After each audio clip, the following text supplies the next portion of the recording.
Estamos ya preparados aquí en la mesa para presentar al ponente. Hoy tenemos una suerte con la presentación de este libro. Manuel, tenemos a Manuel Rico con nosotros y lo tenemos con el libro de la vergüenza, es el escándalo de las residencias. Lo tenéis ahí atrás, lo podéis comprar si queréis y si se agotara nos diríamos dónde hay más, porque el Ateneo se los han facilitado esta tarde. Los ha traído el Ateneo y está allí Monse y tiene también cosas del Ateneo y todo eso. Por nuestra parte, aparte de presentarte ahora mismo, que voy ahora, lo que queremos estamos conformando una coordinadora, que es la que aparece ahí entre los que colaboran. Es una coordinadora que hemos convocado ya como 3 o 4 reuniones. E intentamos juntarnos todos en esa coordinadora desde los distintos enfoques para trabajar por lo que nosotros estamos cada día trabajando. La Marea, ya sabéis que tiene el enfoque de lo público, por lo tanto nosotros vamos a pelear por las residencias públicas y es por lo que ha salido a hacer todo ese trabajo, y también, aparte de las residencias públicas, por la gestión pública, porque no nos sirve de nada que sean residencias públicas y luego estén con gestión privada. Entonces, ahora mismo, las entidades que seguimos dispuestas a seguir en la coordinadora, estamos con esos mínimos, por las residencias públicas. Hoy, aquí en la charla, porque hay un punto de reivindicación también en hacer este acto, pues queremos que, si os interesa el tema y queréis estar en esa coordinadora, se lo digáis a Pilar, que está ahí, de verde, ahí a mi izquierda. Le digáis a Pilar para que os recoja el correo, porque es por lo que estamos mandando ahora mismo la información. Todavía no tenemos un grupo de correo constituido, pero a partir de este aumento de gente, creemos que lo tendremos. Y sin más dilación, os presento a Manuel Rico. Es una suerte que lo podamos tener aquí con nosotros esta tarde, que tengamos la presentación del libro y, sobre todo, que podamos hablar de este problema que, como él dice, es una vergüenza, ¿no? Quizá el COVID nos ha destapado algunas de las cosas que estaban pasando, pero son cosas que ya sabíamos y son cosas que las teníamos ahí delante, que las podíamos ver, ¿no? Bueno, deciros de su currículum, que es para que lo veamos un poco desde qué enfoque está trabajando todo esto. Él es periodista y ha trabajado en muchos medios estatales, en diferentes momentos, con diferentes temas, y bueno, lo más importante es Infolibre, Tiempo. Ahora ha sido director de Infolibre y ha trabajado en otros periódicos como El Correo Gallego, que no quieres que lo diga, pero es el de la tierra. Sí, yo lo que quería es que no hablases mucho de mí, sí, de mi currículum, porque, sí, pero para no marear a la gente, no por otro motivo. Estoy orgulloso de mi paso por mi tierra. Lo podéis ver luego en el libro, está en casi todos los periódicos en distintos tiempos, con distintas colaboraciones y obligaciones.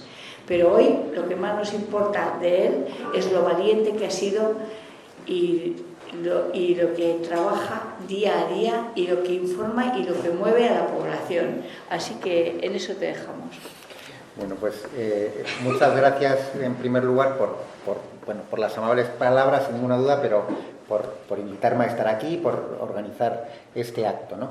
Como bien decías, yo voy a intentar no enrollarme más de media hora, que ya es bastante para escuchar a alguien seguido, y porque luego mi experiencia me dice que las preguntas vuestras pues terminan siendo lo más interesante, y además uno puede pensar, bueno, pues puede interesar más hablar de este asunto, y resulta que el público prefiere o tiene otras inquietudes. O sea que después estará la parte de coloquio, que espero que también ayude.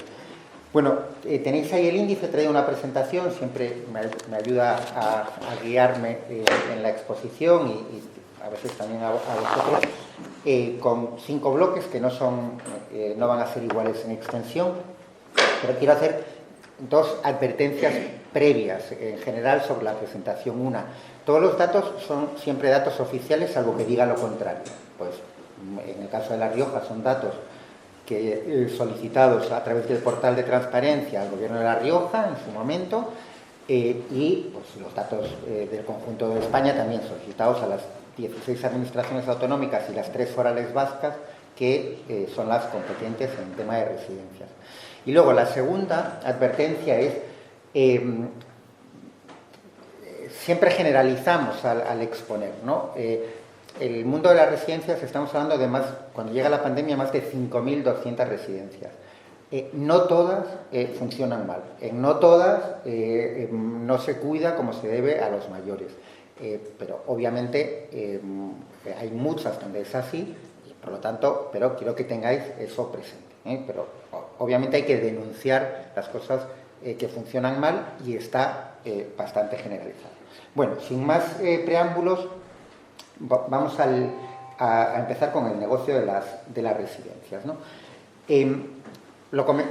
Comentabas la diferencia entre gestión y titularidad. Este es un primer elemento que a veces en los medios de comunicación también salen datos que son erróneos y que es muy importante tenerlo presente.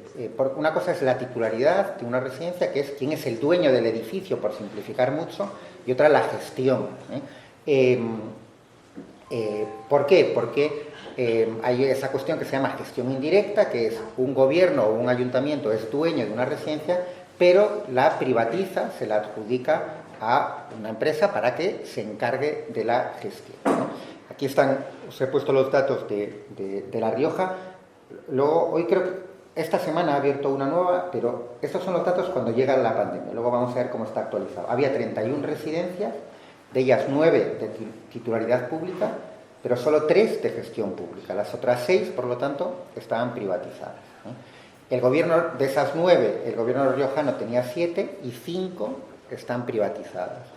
En porcentaje, es verdad que en La Rioja los números en términos absolutos no son muy altos, pero en porcentaje es el 71% del total. Solo Castilla-La Mancha y la Comunidad Valenciana tenían un porcentaje mayor de privatización de residencias de titularidad pública. Por lo tanto, para mí lo importante es la gestión. ¿Por qué? Pues me gusta poner siempre el mismo ejemplo. Las estrellas Michelin se dan dependiendo del cocinero que esté en el restaurante, no de quién sea el dueño del edificio del restaurante. Bueno, pues esto es lo mismo. La titularidad es una cosa, pero lo importante es la gestión, porque son quienes se encargan del día a día de las personas que viven en las residencias. Bueno, pues el 90%, 90,3% de las plazas de La Rioja eran de gestión privada. Ahora el porcentaje todavía es un poco mayor porque no se ha abierto ninguna pública y se han abierto 5 de gestión privada, o sea, claramente mayor. He puesto también el porcentaje del número de plazas porque a veces hay pequeñas diferencias, pero bueno, 90%. Está en línea con los datos del conjunto de España. En España el porcentaje es el 89,5%. Hay comunidades como Cataluña, Madrid y Cantabria que están en el 94%, Extremadura creo que es la más baja, pero bueno, La Rioja está ahí en la media del conjunto de España. Vale, yo digo que en el negocio de las residencias hay dos anomalías que responden al concepto de beneficencia del siglo XIX y al capitalismo más salvaje del XXI, pero quiero también explicar anomalías, sobre todo para la segunda parte que afecta a la Iglesia. Me refiero a anomalías en cuanto a algo extraño en un estado de bienestar como es el nuestro, ¿vale? No anomalía en otro sentido. Pero bueno, ahora lo explicaré. La primera, el papel de los fondos. El papel de los fondos de inversión. Los fondos de inversión, los grandes grupos controlados por fondos de inversión, cada vez tienen más poder en el conjunto del sector residencial porque tienen más residencias. Entonces, esto para mí es un problema, y yo creo que para todos nosotros, objetivo en el siguiente sentido. Un fondo de inversión lo que quiere es ganar dinero, pero no es que lo diga un periodista chiflado, es que si uno visita sus páginas web, eso es de lo que presumen, de que han comprado un grupo de residencias o un grupo de supermercados y que le están sacando pues tanto retorno o que lo venden con tal X plusvalías. Quiero decir que presumen de los pelotazos y del dinero que le hacen ganar a sus inversores. No engañan a nadie, pero ese es su objetivo. Por lo tanto, que fondos de inversión controlen algo tan pues sensible como el cuidado de personas mayores, en su mayor caso de personas dependientes, yo creo que es algo que la sociedad debería reflexionar sobre ello al menos y pensar si esto debe ser así. Quiero decir, si permitimos que las residencias sean como los supermercados. O ahí hay un elemento que nos debería llevar a pensar que no debe ser así, que hay que establecer, bueno, pues unos límites o unas cautelas. Y luego hablaré, porque hay un componente ideológico, de qué límites y qué cautelas creo que se pueden establecer. Bueno, la situación en España, cuando llega la pandemia, hay 8 grandes grupos que controlaban el 17% de las camas.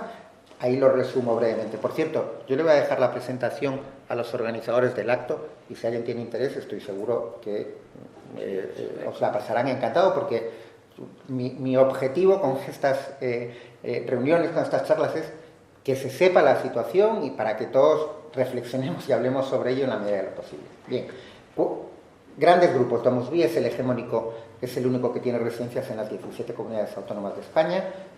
Orpea es el segundo grupo en el conjunto de España, el primero en Europa. Bueno, ahí están los datos. 4 controlados por fondos, 2 por multimillonarios españoles, Clece por Florentino Pérez y Vallesol por los empresarios que tienen uno de los principales seguros de España también. Amavir, una de las familias más ricas de Francia, y el octavo, Sanitas, que es una entidad británica, en teoría sin ánimo de lucro, aunque sobre eso se ha escrito mucho. Vale, ¿cuál era la situación en La Rioja cuando llega la pandemia? Respecto a estos grandes grupos. Quien más residencias tenía era Clece, tiene una propia, pero 2 de las privatizadas las gestiona Clece, Florentino Pérez. Orpea tenía 1, Domusvi 1, y en aquel momento Aralia, Cácer y Emera tenían 1 cada una. Y hay un grupo local, que es Geronto Rioja, que en ese momento tenía 2, como vamos a ver ahora inmediatamente, tiene 4, y que en principio quien controla ese grupo es un empresario que se llama Félix Hernáiz, y que creo que en su momento salió en los periódicos, sobre todo porque estuvo implicado en una comisión de investigación que se abrió en el Parlamento de La Rioja por el parking del Civil. Bueno, pues es el grupo local principal. ¿Qué ha ocurrido desde la pandemia? Bueno, pues lo que ha ocurrido es la tendencia que existe en toda España, aquí también de forma clara. Se han abierto 5 residencias desde entonces, 2 las gestiona Orpea, uno de los grandes grupos, otra Vallesol, y 2 Geronto Rioja, creo que la última, que cito ahí, que es Albura, no sé si habría esta misma semana, pero bueno, como en la web ya está funcionando, la he dado como una de las buenas, ¿vale? Por lo tanto, ahí tenían cierta importancia los fondos y los grandes grupos. Segunda anomalía, sobre el papel de la Iglesia. ¿Pero en qué sentido? En, básicamente, las hermanitas de los ancianos desamparados y las hermanitas de los pobres. Yo no tengo nada contra las hermanitas de los ancianos desamparados ni de los pobres, porque muchas de ellas hacen un trabajo pero que simplemente desde un punto de vista del estado de bienestar no les corresponde. Os voy a poner un ejemplo. Noticias de prensa en Pamplona, noticia que salió en plena primera ola. Hicieron un llamamiento, salieron en el diario Navarra a hacer un llamamiento público que se les ayudase. ¿Por qué?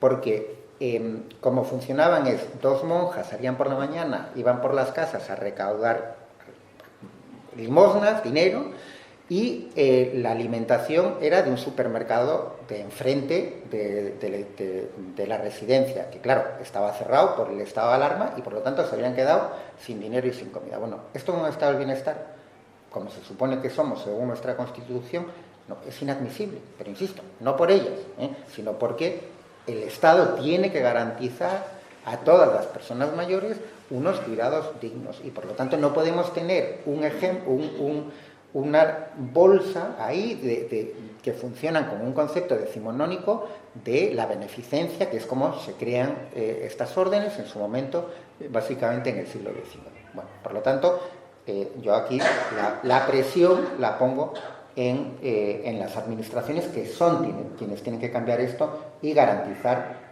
que realmente lo del estado de bienestar no es solo una cosa sobre el papel que queda bonito. Bueno, en el caso de La Rioja tienen uno de los mayores centros, las hermanitas, y por lo tanto también afecta directamente. Vamos a explicar el negocio, porque entender el negocio ayuda a entender también luego por qué las quejas de los familiares son que la alimentación o que los cuidados que no hay gente o no hay médicos o que no hay, los cuidados no son lo que deben, ¿no? Vale. Sobre todo las grandes empresas es una actividad que vive del dinero público.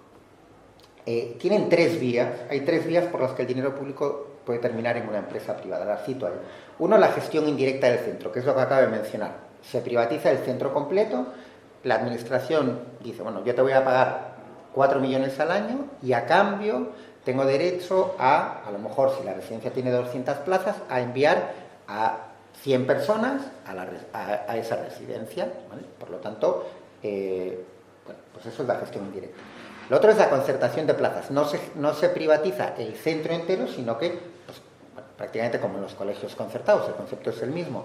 Digamos que la administración alquila, compra X plazas determinadas en el centro, donde también puede enviar a personas que tengan derecho al servicio de residencia.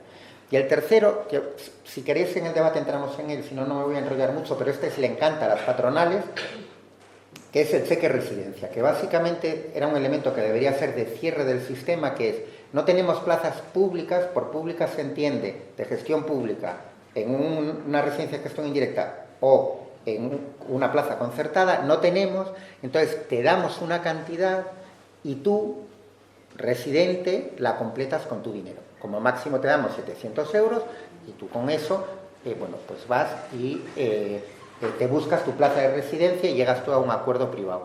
Claro, uno de los motivos por los que yo estoy fuertemente en contra es porque introduce un sesgo económico muy potente, porque con el precio que tiene la residencia, 700 euros para personas con ingresos bajos, no tienen capacidad de acceder a una plaza. Pero bueno, luego, si queréis, entramos un poco en más detalles. Segundo elemento que hay que entender del negocio de las residencias, la precariedad laboral. Básicamente se manifiesta en dos cuestiones, lo que son las ratios de personal, es decir, el número de personas, de cuidadoras, bueno, de todo tipo, pero me centro en cuidadoras y gerocultoras, y lo digo en femenino porque el 90% de las gerocultoras son mujeres. Entonces las gerocultoras, esa es la ratio de la que hablo ahí, por número de residentes. Una ratio del 0,5 significa que por cada 100 residentes hay 50 gerocultoras, ¿vale? Y los salarios, ¿vale? Entonces, en cuanto a las ratios, en el objetivo que se han marcado las administraciones autonómicas y el gobierno en un acuerdo que se firmó el año pasado y que se vendió un poco pomposamente como el nuevo modelo de residencias, es que tengamos el 0,43, he puesto para el 2030, creo que es, bueno, para el último día del 2029, para el 2030. O sea, 43 gerocultoras por cada 100 residentes. Los países nórdicos, que son el modelo desde hace décadas en residencias, tienen más de uno, ¿vale? O sea, nuestro objetivo es dentro de 6 o 7 años tener menos de la mitad de lo que tienen las residencias.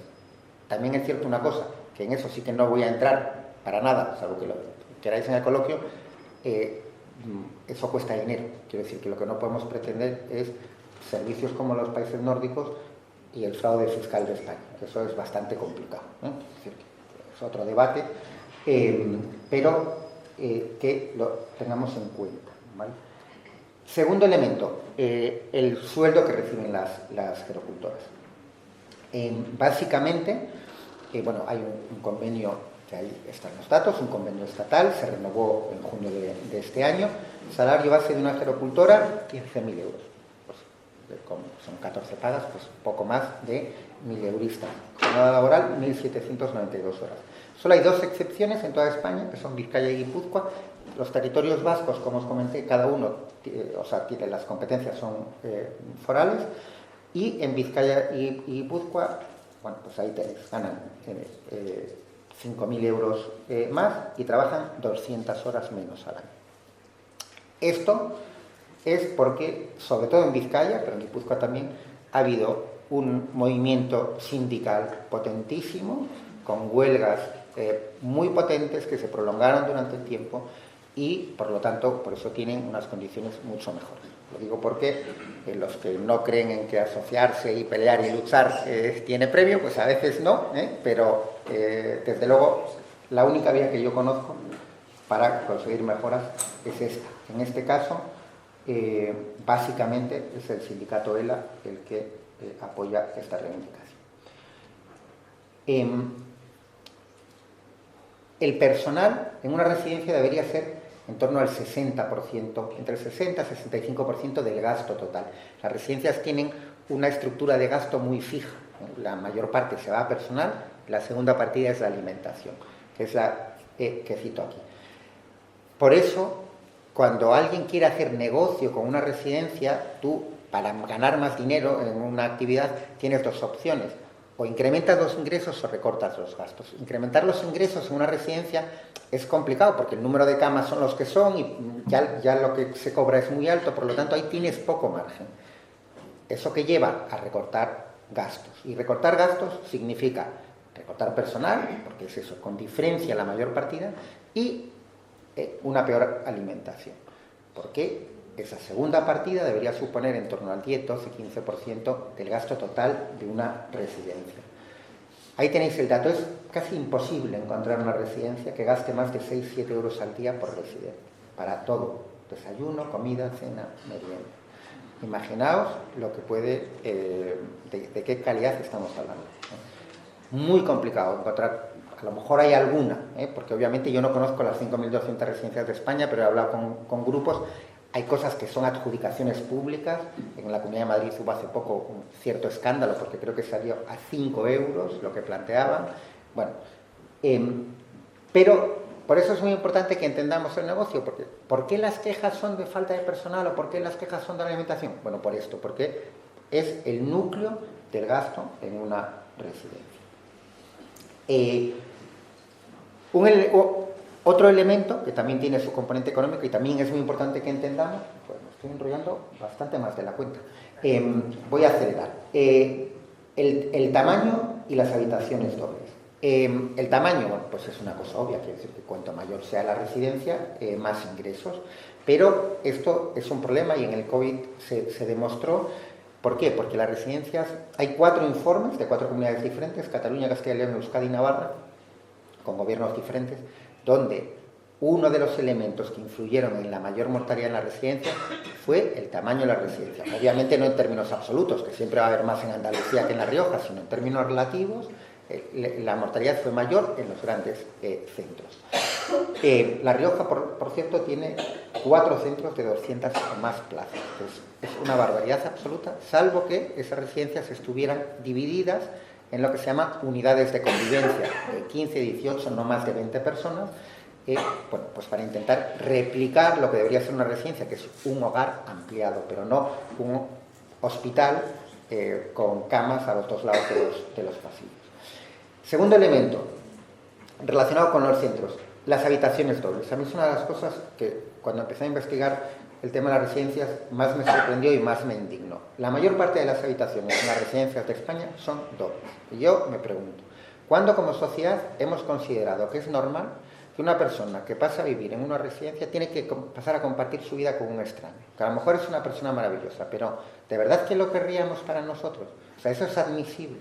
Yo creo que es una violación de la intimidad de esas personas clarísima y que o sea, que todos deberían tener garantizada una habitación individual, salvo que sea una pareja o que haya razones médicas, que las pueda haber para que sea bueno que esa persona esté acompañado. Pero si no, las administraciones deberían garantizar las habitaciones individuales y garantizar, por lo tanto, el derecho a la intimidad de esas personas.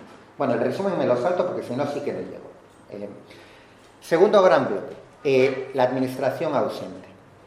Vale, hemos visto que la administración ha decidido, y esa parte del elemento ideológico, ha decidido, por las razones que sea, que ahora no vienen al caso, que la gestión es privada. 90% significa que las residencias, la gestión está privatizada. Pero hay 4 funciones. O sea, de las 4 funciones de la administración, prestar el servicio es a la que ha renunciado, porque considerarán que funciona mejor lo público-privado, eso es otro debate. Pero hay 3 a las que no pueden renunciar de momento, que es a regular el servicio, es decir, a aprobar leyes, a inspeccionar el servicio y a sancionar los incumplimientos. Y las 3 funcionan mal. Y si las 3 funcionasen bien, Los grandes grupos, esos de los fondos de inversión, no vendrían. ¿Por qué? Porque no les saldrían las cuentas, no podrían ganar el dinero que necesitan ganar para tener contentos a sus inversores. Por eso, para mejorar el sistema, para mí hay dos vías, y aquí está el componente ideológico. Yo todo lo que he dicho hasta ahora, es a lo que haga la precisión también, de que esto es mi opinión, son hechos, datos oficiales y comprobables. Hay dos vías para solucionar, o para empezar a solucionar el tema. Uno es más gestión pública. Yo personalmente, como los organizadores, creo que es la apuesta correcta. Pero en todo caso, si alguien defiende que la colaboración público-privada, lo que sí que no puede negar, creo yo, es que estas tres cuestiones tienen que funcionar. La normativa tiene que ser exigente, las inspecciones tienen que ser serias y las sanciones cuando haya incumplimientos tienen que ser disuasorios. Porque si no, sí que estás creando el caldo de cultivo perfecto para esos que solo quieren hacer dinero con la residencia. Porque, insisto, si estas tres funcionasen, estos tres pilares, no, los que solo quieren hacer dinero con el cuidado de los mayores, no les compensa. Entonces, vale, vamos. La parte de las leyes lo voy a reducir, en parte yo ya lo he hablado, aquí hay otros temas que menciono, déficit total de transparencia, pero bueno, lo más importante para mí son las ratios, hay que mejorar claramente las ratios, y el tema del derecho a la intimidad, pero sobre todo las ratios. Por lo tanto, la normativa, básicamente le he hablado. La inspección. Cuando llega la pandemia, hay en España unos 230 inspectores para 5.200 residencias. Pero aunque fuesen superhéroes y superheroínas todos ellos, es evidente que no podrían controlar el sistema de residencias. Es completamente imposible.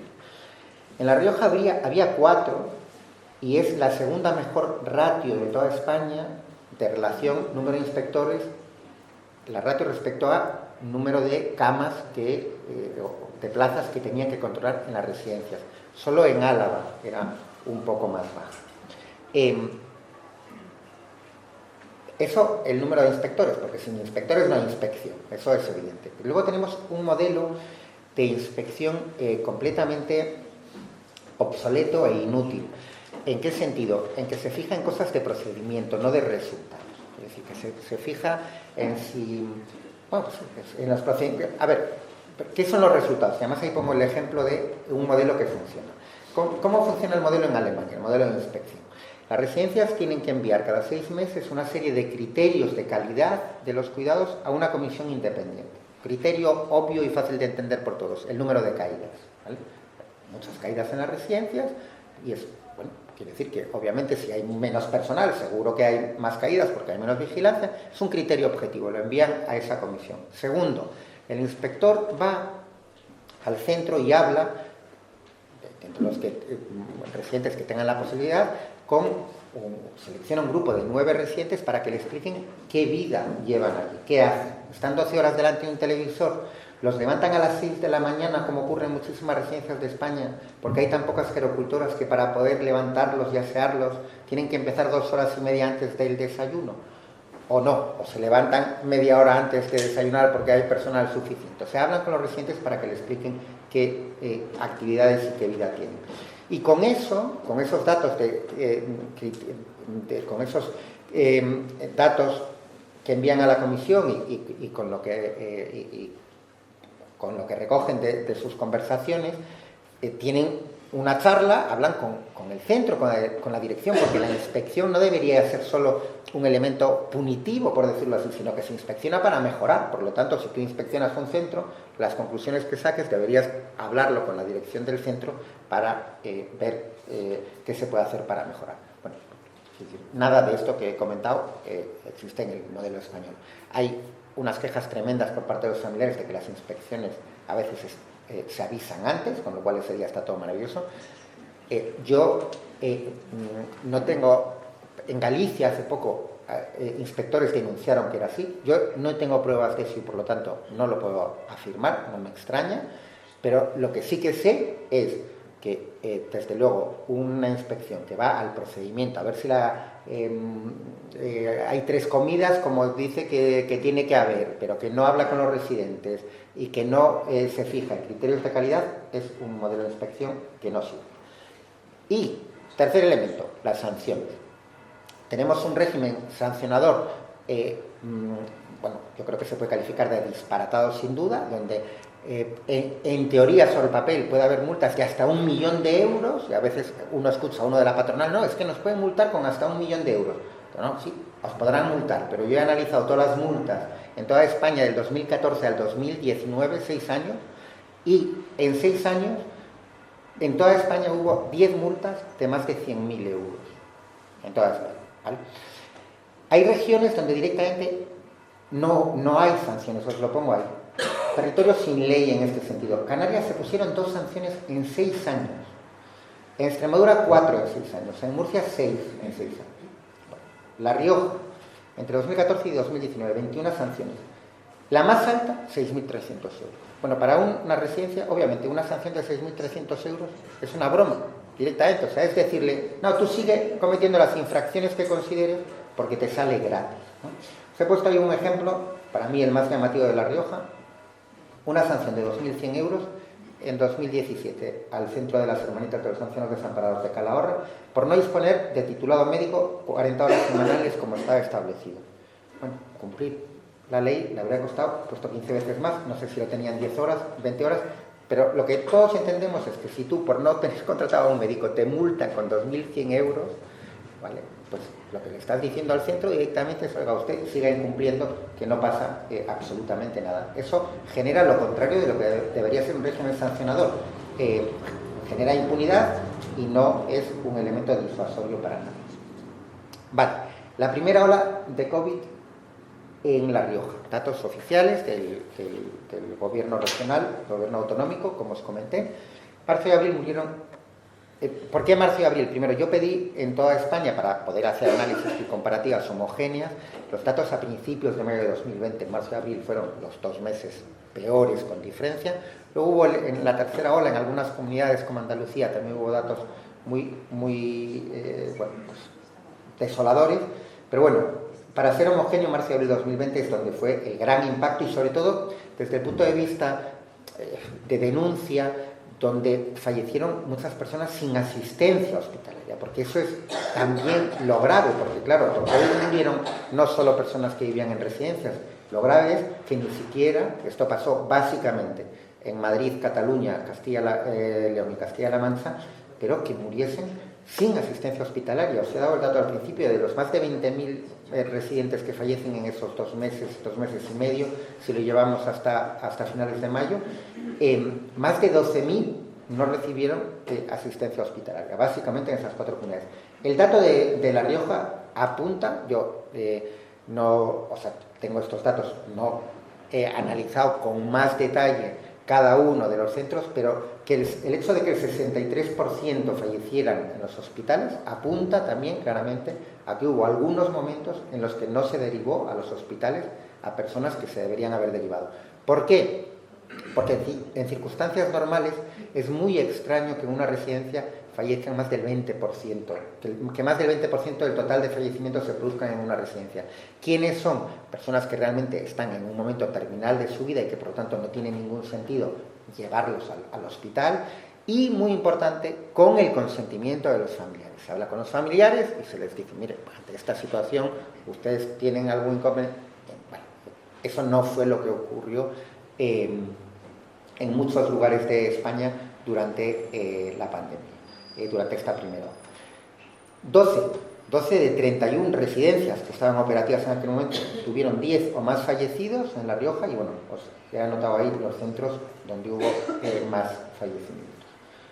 Bueno, como digo, la presentación se la dejaré a los organizadores, o sea que cualquiera que quiera profundizar en esto, pues ahí lo tengo. Vale, solo voy por el punto D y solo llego hasta ley, o sea que estoy consiguiendo acelerar. He descrito lo que hay hasta ahora. ¿Cuál es la alternativa? ¿Hay modelos alternativos? ¿Cómo mejoramos esto? Hay un primer intento que se hizo, que fue el modelo aprobado en el Consejo Territorial el año pasado, julio de 2022. Como las competencias son autonómicas, lo que se aprobó, que está publicado en el BOE, luego lo tienen que, digamos que, transponer en sus legislaciones internas cada uno de los gobiernos autonómicos o forales.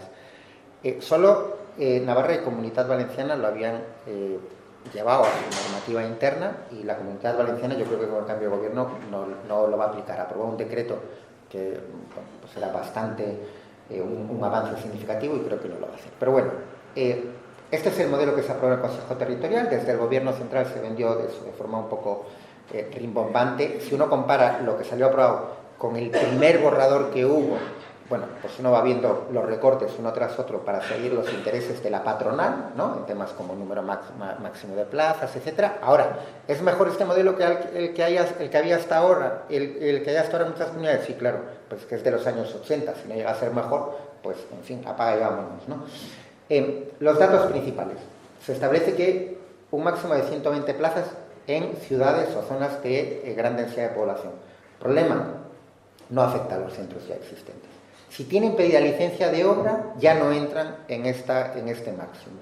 Con lo cual, bueno, pues dentro de 50 años habrá dos tipos de residencias, pero seguiremos arrastrando residencias con 250 residentes, como hay alguna en La Rioja, con 600, como hay una en Canarias, con 400 y más de 500, hay más de 10 en Madrid.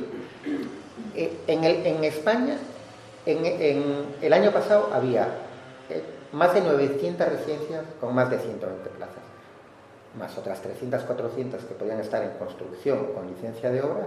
Bueno, pues esto crea una situación disparatada. Obviamente, lo que habría que hacer es las macroresidencias.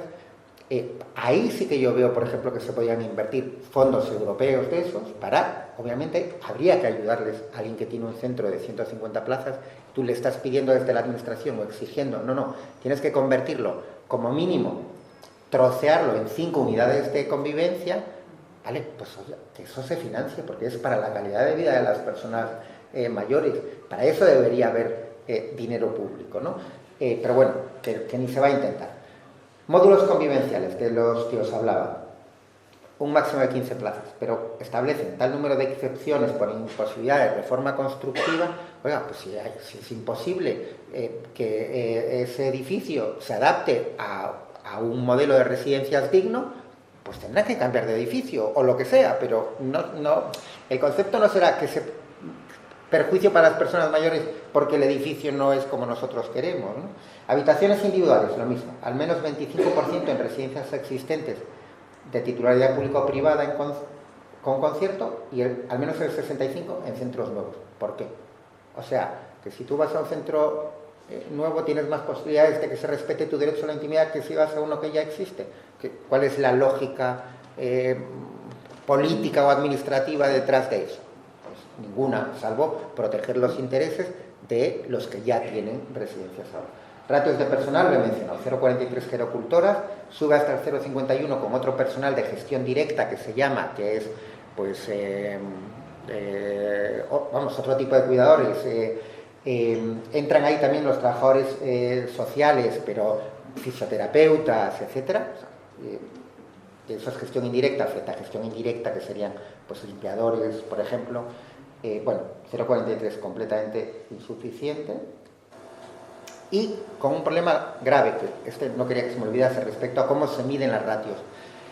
Lo que demandan las asociaciones de familiares, y en la que tienen toda la razón del mundo, es que las ratios se tienen que medir como ratios de presencia.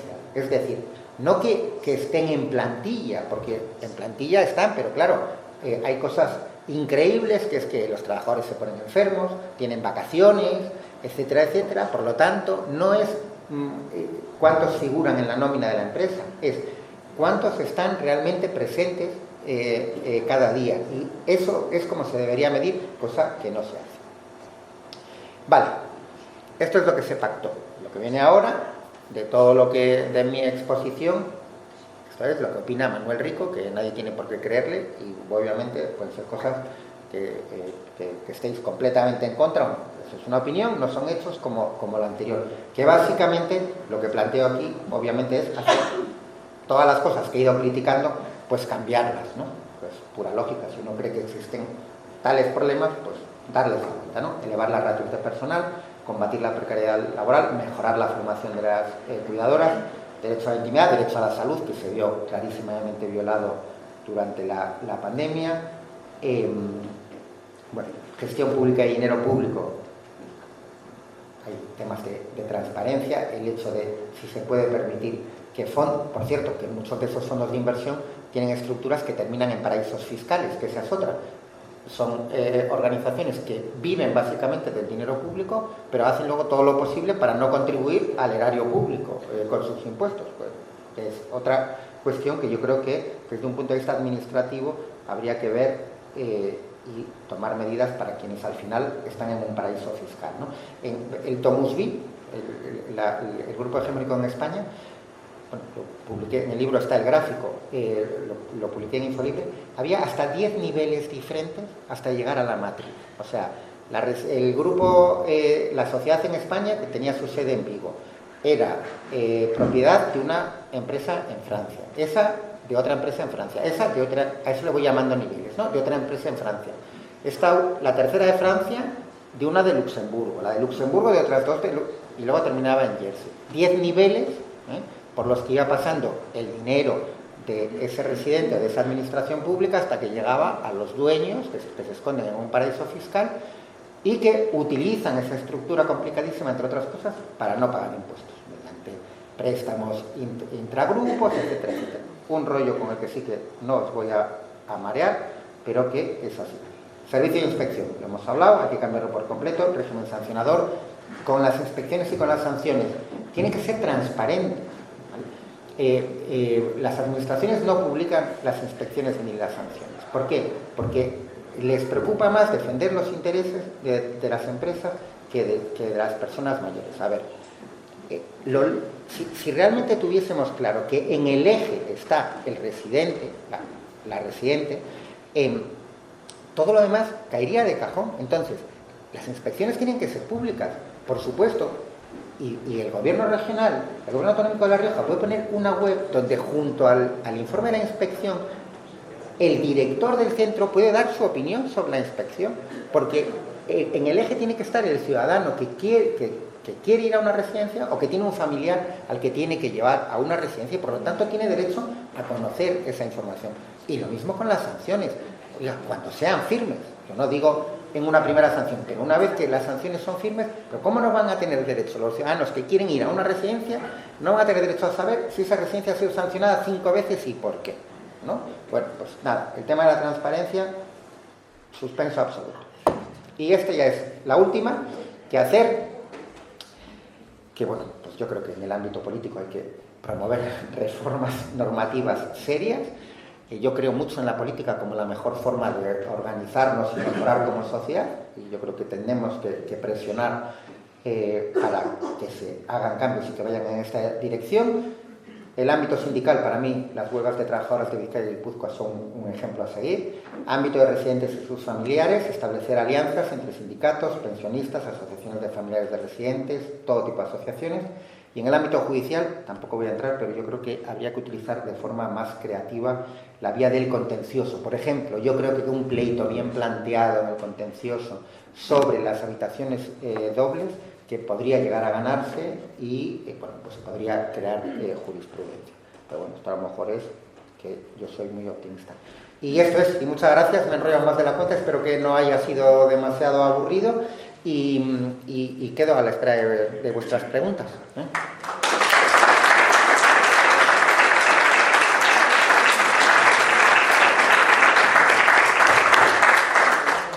Bueno, pues abrimos el coloquio.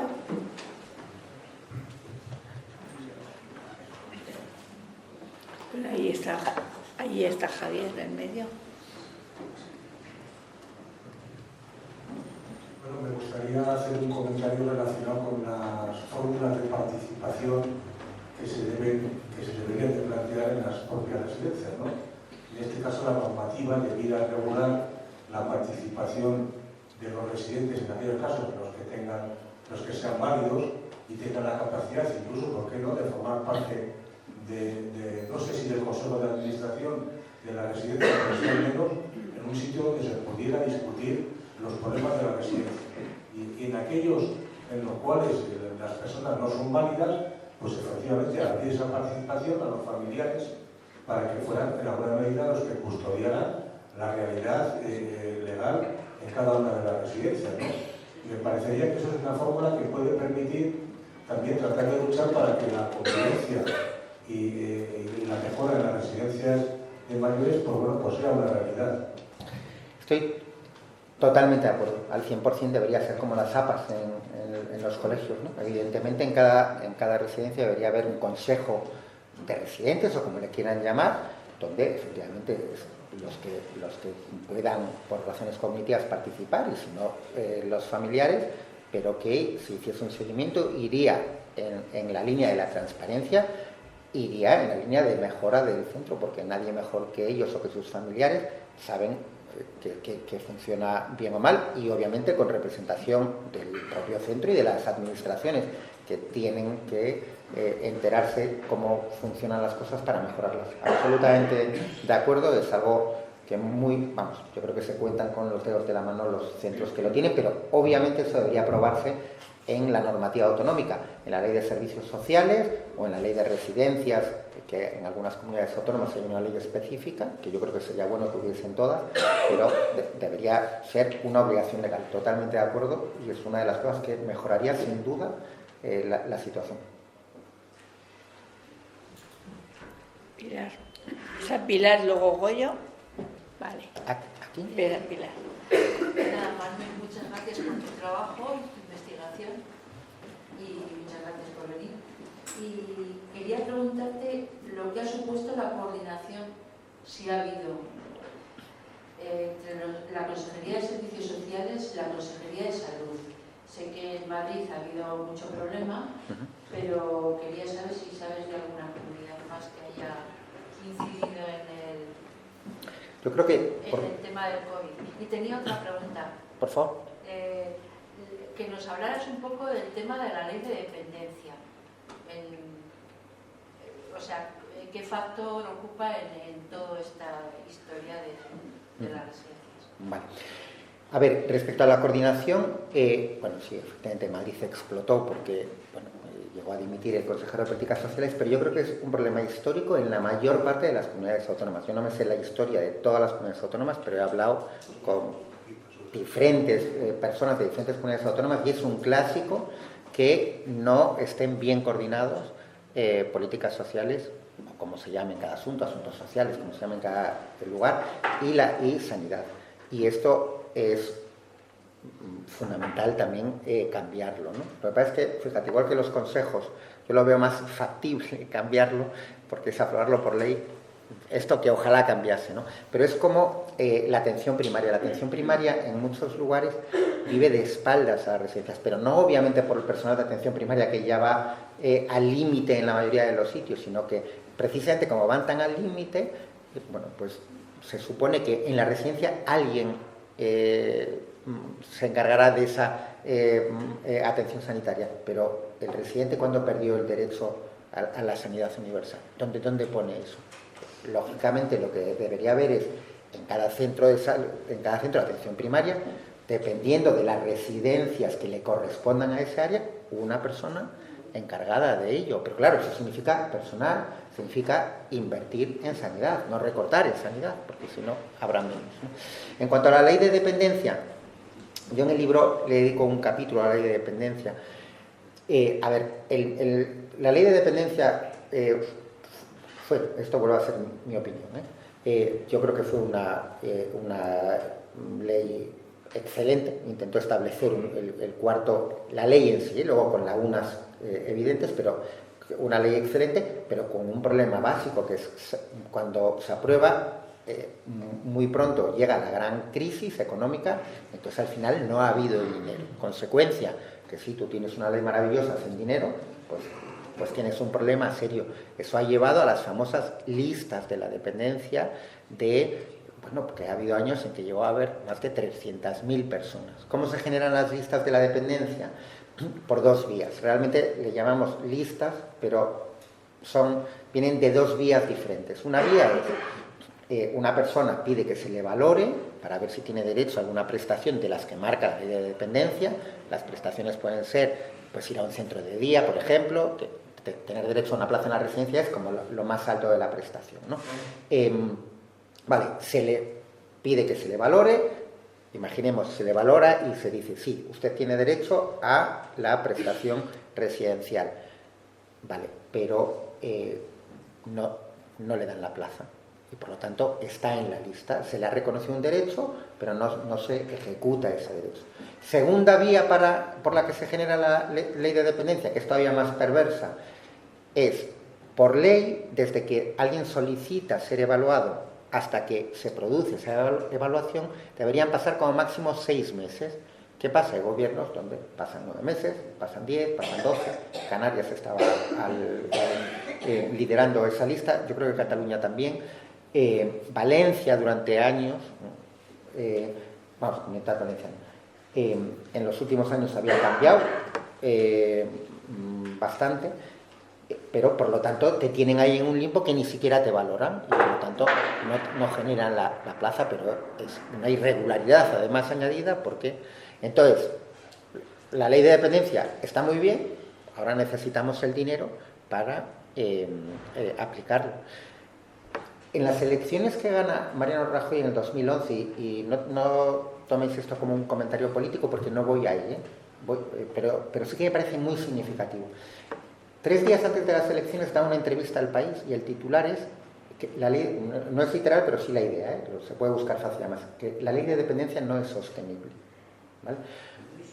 Sostenible, que iba a haber que recortar la ley de dependencia. O sea, imaginaros lo asumido que está, que se puede recortar ahí para que un político, 3 días antes de las elecciones, diga con toda claridad, cuando intentan siempre ocultar cualquier cosa mala, que diga con toda claridad que la ley de dependencia no es sostenible en un país con los millones de jubilados que hay.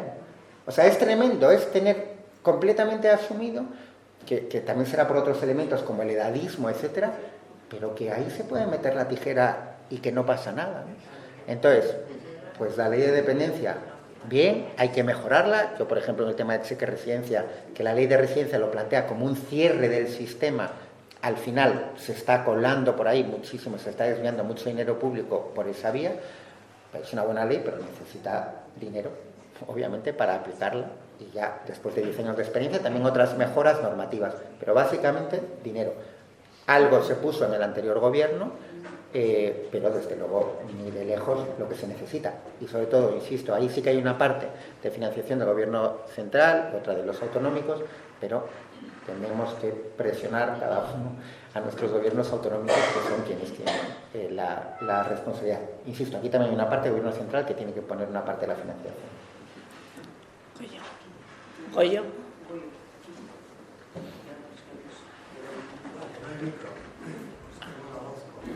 El micro, por favor, ahí. Se ha estropeado. Sí, perfecto. Era una pregunta, a ver, aquí estamos muchas organizaciones sociales que hacemos trabajo de incidencia, presión a gobiernos, hablamos con consejeros, consejeras. Mi pregunta es, ¿te he entendido bien? El foco no tiene que estar en la titularidad pública, sino en la exigencia de una mejor gestión de la colaboración pública-privada, ratios, inspección, sanciones, lo que comentabas, es decir, estamos condenados a un modelo por la realidad que decías de lo que hay. Me gustaría que nos enfocaras un poco el tiro. Sí. No, a ver, mi planteamiento es el siguiente. Lo que hay en elementos esenciales está muy mal y hay que cambiarlo, ¿vale? Y tenemos 2 vías para cambiarlo. Y ahí yo creo que puede haber posiciones ideológicas diferentes, pero que, o sea, para mí lo que no es... lo que yo creo que no debería haber nadie es que no esté de acuerdo en que en las residencias tiene que haber habitaciones individuales, básicamente.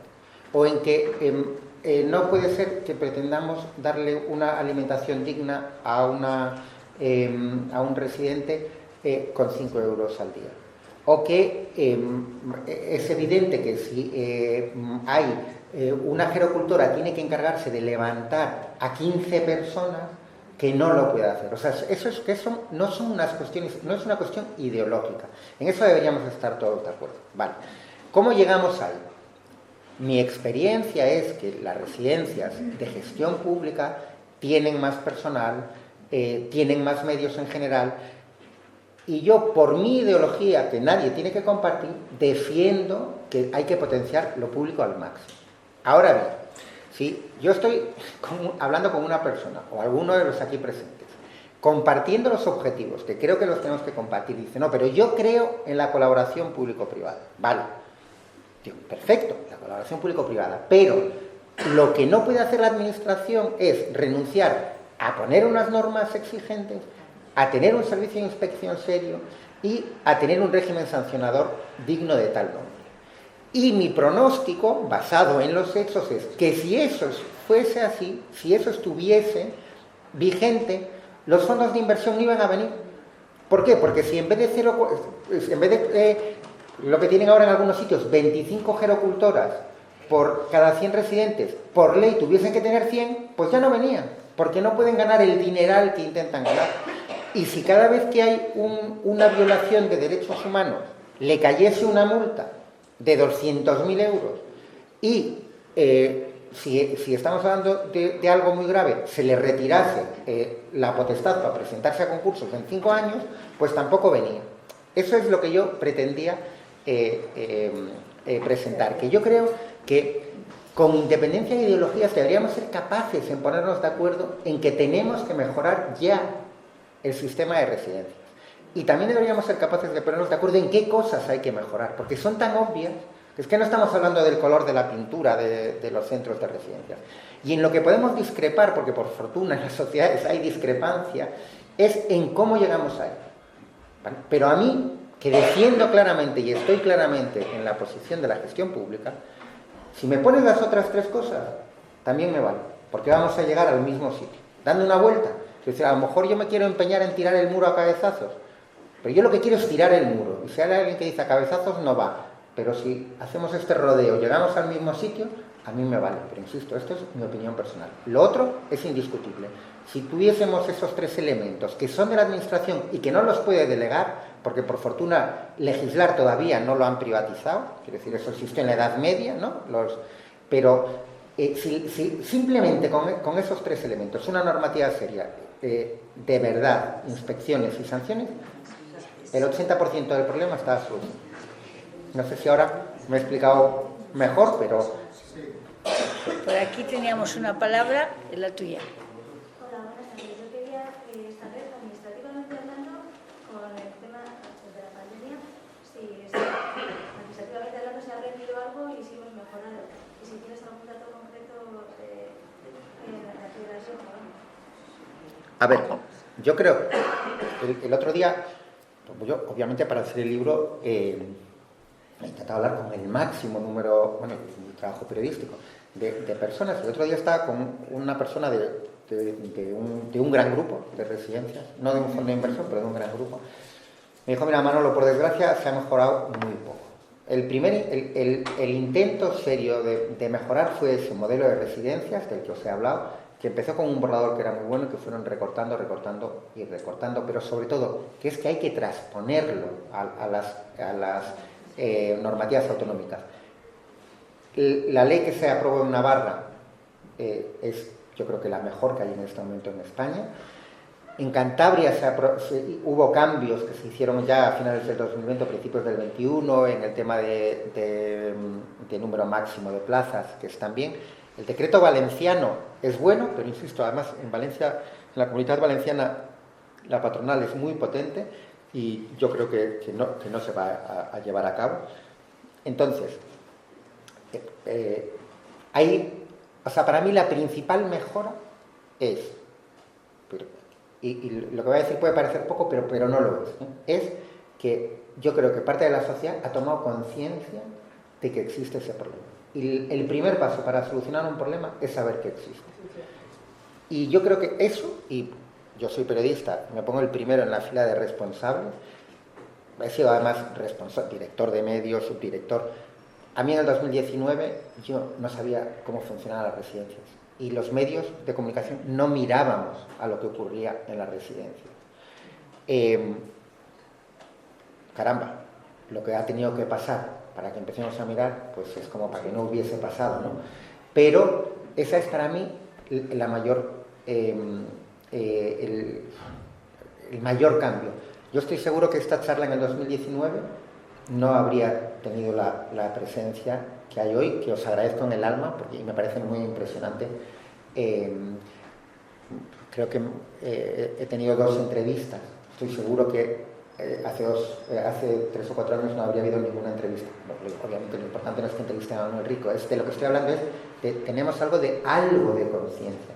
Nos falta muchísimo, algo de conciencia de que hay un elemento de edadismo, igual que la sociedad española ha aprendido que hay otros sismos y ha luchado contra ellos. Pues el machismo es un ejemplo obvio, ¿no? Con el edadismo todavía no está asumido que existe. Pero ¿alguien de los que estamos aquí duda que si en vez de 20.000 personas que viven en residencias en 2 meses hubiesen muerto 20.000 estudiantes de residencias de estudiantes, habría habido una revolución en España? ¿Qué pasa? ¿La vida de un estudiante vale más que la de una persona de 66 años? No, desde el punto de vista ético y moral no. Otra cosa es el famoso triaje, ¿no? Pero luego un apunte sobre el triaje, pero termino con eso. Por lo tanto, hay un elemento de edadismo que es un sustrato que está ahí, que permite parte de las cosas que ocurren. Que permita, pues eso, lo de las habitaciones dobles, o que haya ocurrido lo que ha ocurrido con 12.000 personas en asistencia hospitalaria que murieron ahogados, y que no pase nada, que intenten que no pase nada, ¿vale? Una mención al triaje, como habéis visto, porque mucha gente cree que no, es que está siempre con Madrid. No, yo he investigado todas las comunidades autónomas. Muchas veces hablamos más de Madrid porque en Madrid fue el lugar donde más personas murieron, es el lugar de Europa donde en la primera ola de Europa, la región donde más incrementó la mortalidad. Eso que los científicos miden como la mortalidad esperada, es decir, tienen un índice de acuerdo con años previos, cuánta gente va a morir, por decirlo así. Donde más incremento de Europa es Madrid. Entre las 10 regiones europeas hay 3 españolas, aparte de Madrid, Cataluña y Castilla-La Mancha, ¿vale? Donde mayor fue ese incremento. Por lo tanto, hablamos de Madrid porque en Madrid ocurrieron cosas extraordinarias, lamentablemente extraordinarias, pero el sistema de residencias es el mismo en toda España. La única excepción que hay es respecto a las trabajadoras en Vizcaya y en Guipúzcoa. El modelo de inspección, ahora con las normativas empieza a haber diferencias. Por ejemplo, Navarra también tiene una mejor normativa, pero básicamente el sistema es el mismo. Y bueno, con esto, por lo tanto, mejoras concretas muy poquitas y muy puntuales, pero toma de conciencia, que es el primer paso, eso sí.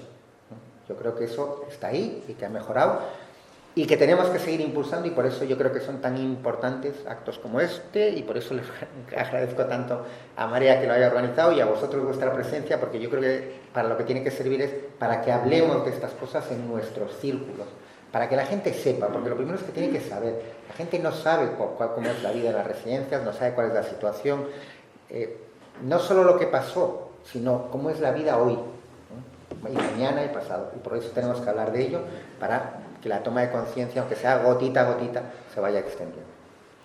Ana. Bueno, en principio, muchísimas gracias por esta exposición tan extraordinaria que has hecho.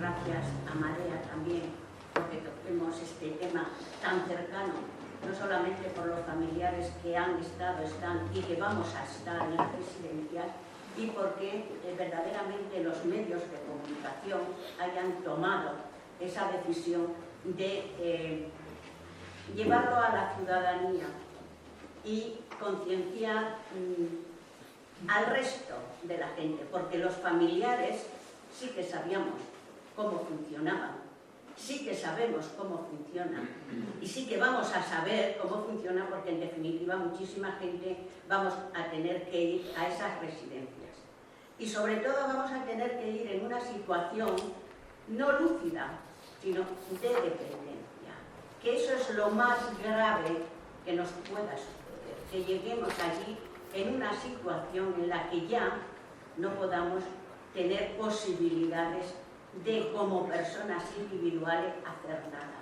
Y que nuestros familiares que lo intentan tampoco puedan hacer nada. Es muy durísimo. El COVID lo evidenció, pero si en los medios de comunicación, concretamente tú, la labor que estás haciendo, no se hubiera hecho público, tampoco lo hubiéramos sabido a la escala que se tiene de conocimiento ahora. ¿Qué hacer? Pues yo creo que podemos hacer la ciudadanía muchísimas cosas. Si el sistema sanitario mejoró en su momento, es por la implicación y las reivindicaciones y manifestaciones que hizo el colectivo ciudadano, entre ellos la Marea Blanca. Podemos seguir ese método. Manifestémonos, agrupémonos, coordinemos a nivel estatal las actividades. Imprescindible implicar las medidas políticas de cambio de este sistema. Tenemos mucho por hacer. Somos muchos las personas, muchísimas, millones de personas mayores y con muchísimas ganas, porque encima las personas mayores somos las que tenemos experiencias por los años que llevamos manifestándonos en la calle de conseguir importantes beneficios para el colectivo. No lo perdamos, sigamos adelante. Pues obviamente suscribo completamente lo que has dicho y hay algunos puntos que sí que me gustaría resaltar, ¿no? Uno, yo muchas veces cuando estoy con gente más joven les planteo eso, aunque sea por egoísmo, pelead por esto, porque vamos a terminar muchos en las residencias. Hay, por cierto, que a veces se intenta instalar, ahora se está intentando instalar lo que para mí es un falso debate de, no, pero vamos a potenciar la atención domiciliaria. No, a mí me parece maravilloso potenciar la atención domiciliaria porque es fundamental, pero es que hay personas que por el deterioro cognitivo o por otras circunstancias no hay forma de atenderlas en sus domicilios. Por lo tanto, no planteemos como tanta tendencia tenemos en España muchas veces que todo se intenta reducir a una única causa. Entonces, no, ya tengo la solución. Las residencias van a desaparecer y toda atención domiciliaria. Oigan, no sé, estoy hablando de determinados políticos. Seamos serios. Por supuesto que hay que potenciar la atención domiciliaria para que, digamos, que ir a una residencia sea a lo mejor el último recurso. Pero siempre va a haber residencias y cada vez más. Por eso vienen los grandes fondos. Porque tienen garantizado el negocio. ¿Y por qué lo tienen garantizado? Porque hay demanda y se va a incrementar, porque España, Europa en general, pero España en particular es uno de los países, y eso es positivo, con mayor expectativa de vida, y porque hay dinero público, por eso vienen, ¿vale? Por lo tanto, siempre hay residencias y eso es inevitable. Entonces, aunque sea por egoísmo, tenemos que mejorarlas. Que yo creo que no, que hay que hacerlo por los que están ya allí, pero también por eso. Segundo, los medios estamos tomando, no he dicho que ya lo hagamos bien, para nada, pero estamos empezando a tomar conciencia y empezando a hablar de ello y es importante. Yo lo establecía más como la parte de mea culpa, empezando por lo que nos toca por no haberlo hecho antes. Lo has mencionado, el COVID sacó a la superficie, en parte, lo que ya estaba ahí. Lo habréis escuchado seguro que más de una vez, la metáfora del tsunami. Esto, sobre todo los políticos que no quieren asumir responsabilidades, es una metáfora que utilizan mucho. Fue un tsunami. Yo siempre digo lo mismo, porque además en periodismo las primeras preguntas son interesantes, pero las verdaderamente interesantes son las repreguntas o las segundas preguntas. Entonces, ¿fue un tsunami? Por supuesto. ¿Y había elementos objetivos de gravedad? Por supuesto. Nadie esperaba algo así. El virus, no había vacuna, no sabíamos cómo se transmitía, no atacaba especialmente a las personas mayores. Todos esos son hechos objetivos, no se les puede quitar importancia. Pero yo siempre cojo la metáfora del tsunami. Perfecto, el tsunami llega a las costas de Japón, hay unos edificios sólidos y unos servicios sociales superpotentes. Llega a las costas de Haití, arrasa con todo. Esa es la pregunta. Porque de esa ya los responsables políticos, por ejemplo, no pueden escapar. Porque el tsunami nos arrolló. Ya, pero ¿cómo estaban los edificios? ¿Y cómo estaban los servicios sociales para luchar contra el tsunami? Eso sí que es responsabilidad tuya. Y por lo tanto, ¿cómo estaba España preparada para el tsunami? Pues en general mal. No digo que fuésemos Haití, pero desde luego no éramos Japón ni de lejos, ¿vale? Y por lo tanto hay que pelear ahí y no quedarnos con el primer intento de manipulación del discurso político que tienen tan elaborado, ¿no? El tsunami, sí. Fue el bichito, sí, por supuesto, pero todo lo demás, porque no hablamos de causas únicas. Y desde luego comparto, como dices, es mi última diapositiva, tenemos que unirnos, tenemos que pelear, pues yo no conozco otra forma de conseguir cosas y de avanzar, y esta es una causa noble, que no debería haber además grandes distinciones incluso ideológicas, por desgracia lo hay, pero es una de las mejores causas. Hay un elemento todavía que es como de mayor crueldad, que es a quienes les hemos hecho esto, y los que están ahora en las residencias, es la generación que trajo el estado de bienestar a España y que peleó por el estado de bienestar en España, ¿no? Que es como, que da igual, que si hubiesen sido, quiere decir que nadie puede, es inadmisible que alguien muera en una residencia sin recibir una atención médica adecuada, pero caramba, que haya sido la generación que trajo el estado del bienestar, a los que el estado del bienestar le ha fallado de forma tan clamorosa, introduce como un elemento de crueldad añadido. Rosa. Sí, bueno, en primer lugar yo quería señalar algo, que debería ser un número tope para las macro-residencias, es un problema. No debería haber tantas macro-residencias. Claro, para lucrarse sí está muy bien eso, pero eso yo creo que es un número muy negativo. Debería haber un número X, no voy a ser yo la que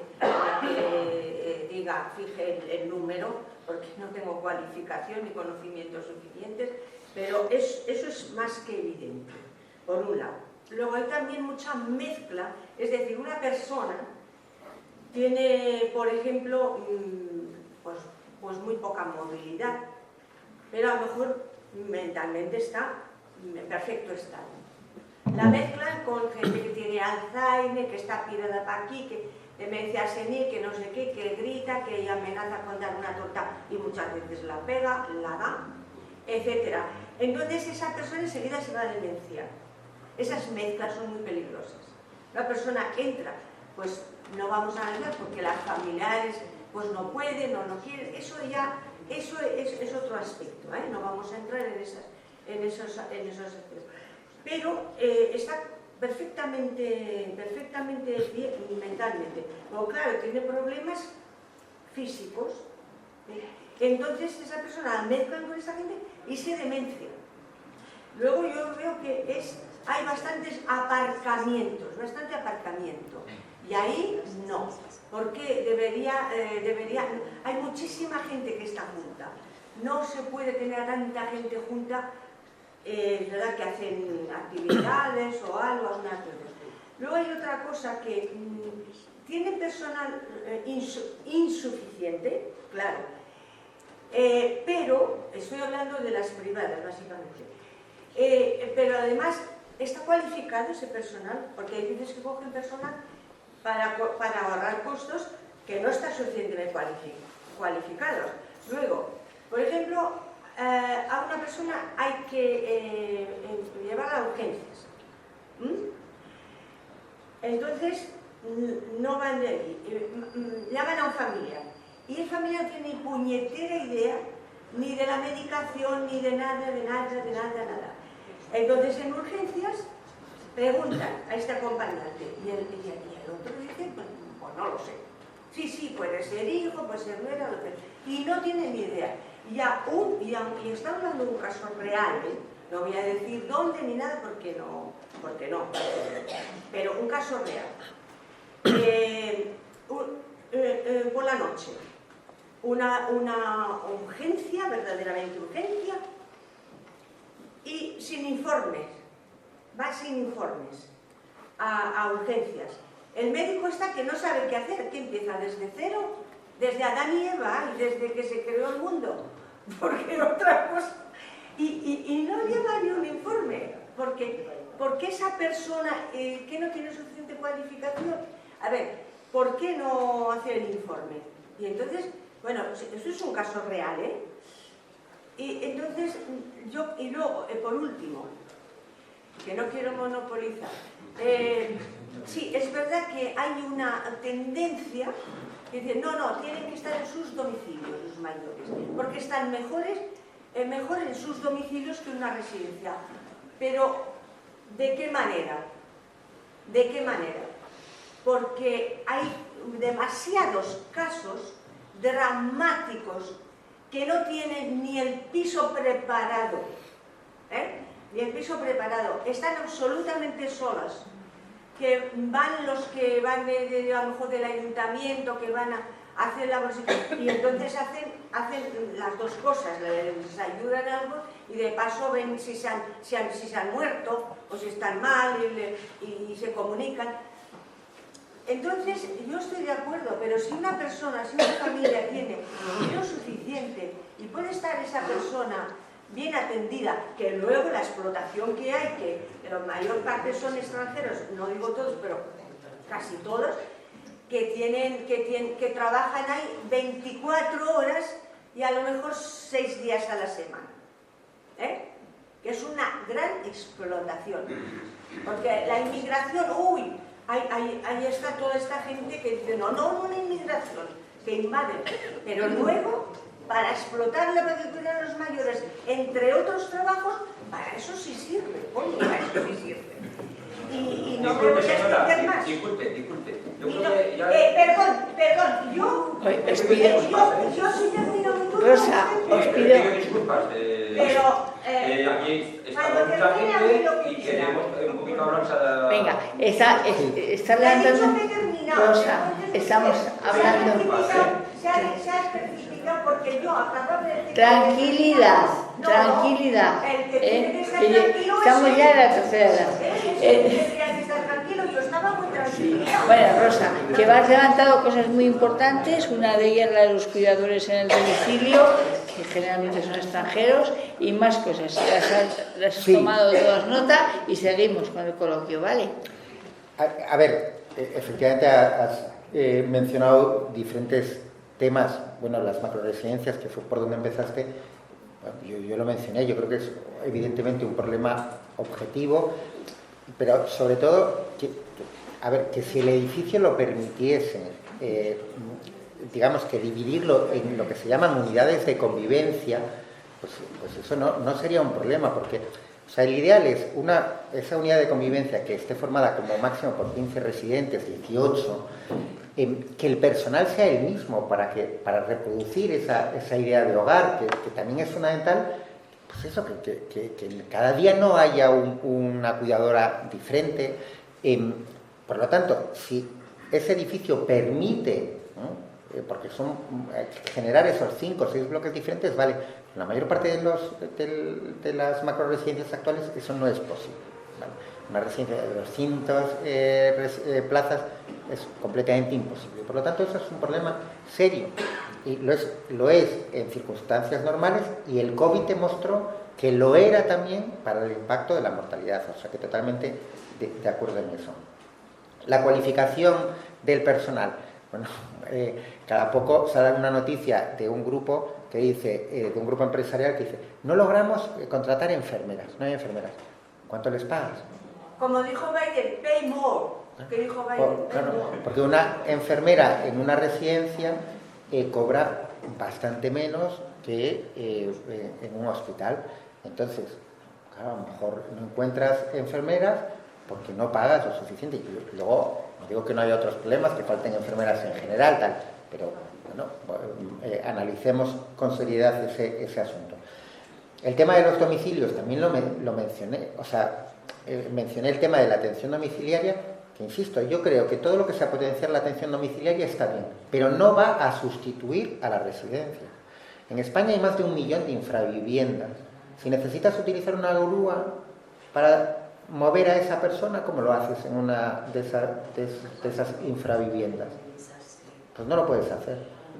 Si tienen un deterioro cognitivo avanzado y necesita un control 24 horas, ¿Cómo lo haces? ¿Llevas a una persona a casa? ¿Dónde? Porque a lo mejor no hay una habitación libre. Quiero decir que la vida real va mucho más allá de las legislaciones y los papeles y nuestros representantes tienen que conocer la realidad. Por lo tanto, potenciar la atención domiciliaria, maravilloso, pero no es un sustituto para las residencias. Hay que potenciar las dos cosas, y eso es dinero. Bueno, yo creo que los elementos que no había tocado, fundamentales, son estos, ¿no? Que básicamente, pues estoy de acuerdo con lo que has planteado. En el debate político lo dejamos para unos vinos, pero porque ahí cada uno tenemos nuestra opinión, pero lo que sí que es un dato objetivo es que cada vez más el número el personal de las residencias son pues personal que viene de fuera. Yo soy hijo de migrantes, entiendo perfectamente. He estado los 10 primeros años de mi vida en Alemania y entiendo por lo tanto perfectamente lo que es la emigración, y entiendo que un pueblo tan emigrante como ha sido el español durante siglos, pues debería tener claro cómo hay que tratar a los inmigrantes. Pero eso es otro debate y yo no soy la persona adecuada para llevarlo. Más preguntas. Jesús. ¿Nos podrías decir algo del coste de las residencias para los usuarios? Nos has hablado un poquito, pero los datos, algún dato, coste que pueden tener. Mira, varían mucho. No tengo datos exactos y por lo tanto no quiero darlos, porque hay alguna información por ahí, pero a ver, varía muchísimo dependiendo del centro. El grupo probablemente, además, bueno, esto es como en muchas otras actividades, sabéis que hay marcas que lo que venden es pues el lujo, la exclusividad, vamos a decirlo así. En general el grupo más caro en España es Vallesol, ¿vale? Porque venden esa, pues pero dentro de Vallesol obviamente los precios no son los mismos en Madrid que en Vigo. Pues en Vallesol pueden estar por encima, en Madrid o Barcelona, por encima de los 4.000 euros, ¿vale? Pero claro, en Vigo no, a lo mejor está en 2.000, 3.000, ¿vale? Pero eso es como el grupo más. Ahora, encontrar una residencia por menos de 1.500 euros es muy, muy, muy complicado. Muy complicado, entonces, por eso pues yo considero que son necesarias muchísimas más plazas públicas, y luego el engaño, al final, como se está prolongando tanto el debate, y os lo agradezco porque pensé que para estas alturas ya habríais salido la mitad corriendo, pero no, el tema del cheque residencia, ¿no? Porque voy a dedicarle 3 minutos a ella, y con la esperanza de que no sea ahora cuando aprovecháis para seguir corriendo.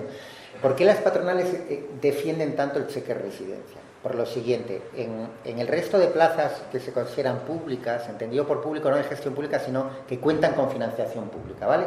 Sea porque la residencia está gestionada públicamente, porque está privatizada pero la titularidad es pública, o porque es una plaza concertada. Ahí la administración decide quién va, ¿vale? O sea, a mí me han hecho una evaluación, consideran que Manuel Rico tiene derecho a una residencia, y cuando la administración, el gobierno riojano tiene una de esas plazas libres, le comunica a la residencia: vaya, os envío a Manuel Rico, mucha suerte con él, ¿vale?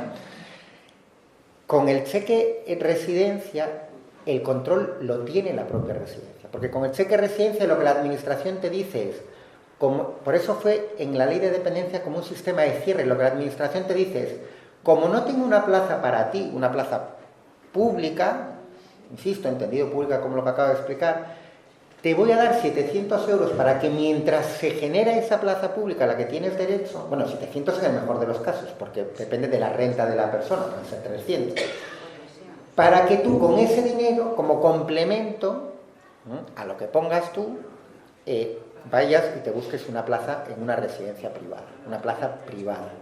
Pero claro, tú vas a la residencia privada, ven tu perfil y te dicen que no tienes plaza. Ya está. Por lo tanto, tú, primero, con ese cheque residencia, el control sobre quién entra en una residencia también lo estás privatizando, lo cual para mí ya es la bomba, ¿vale? O sea, porque no es... Si existiese la obligación de esa residencia de admitir a esa persona, sería diferente, pero tú aquí estás privatizando el control. Y segundo, si yo tengo una pensión, Bueno, ya no hablo de pensiones no contributivas, pues si tengo una pensión muy baja y me dan 400, 500 euros, incluso 700, pues probablemente no puedo ir, no encuentro ninguna. Bueno, desde luego, en Madrid, en Barcelona, tal, olvídate, pero probablemente en Logroño tampoco. Si tú tienes 800 euros y te dan 700 y 1.500, no tienes ninguna plaza. Con lo cual, al final, se introduce un elemento de perjuicio a las rentas más bajas que a mí me parece completamente inaceptable, ¿no? Entonces, bueno, me he ido un poco, he aprovechado tu pregunta para hablar de esto, que lo consideraba también relevante, por lo menos la pincelada. Yo no sé los datos, o sea, no los tengo aquí con precisión, debería tenerlo, es un fallo y es una crítica legítima, y para la próxima presentación, que creo que es en Alicante, lo voy a llevar, y de todas formas le pasaré a la coordinadora los datos que existen, pero quédate con la cifra entre 1.500 y 3.000, 2.500 euros. Con eso hay variaciones muy importantes. Creo que la comunidad autónoma donde los precios eran más bajos es Castilla-La Mancha, donde son más altos es en Euskadi, eso sin ninguna duda.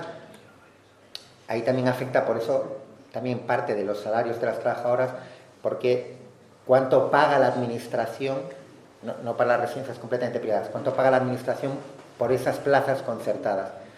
En Vizcaya o Guipúzcoa estaba pagando 90 euros y en Castilla-La Mancha estaban en 50 y poco. Claro, esa es una queja de las patronales, en mi opinión, legítima en general, que dices, hombre, si me pagas 50 euros por persona y día para alimentar, residen allí, etcétera, etcétera, tú sabes que no voy a poder prestar un buen servicio, ¿no?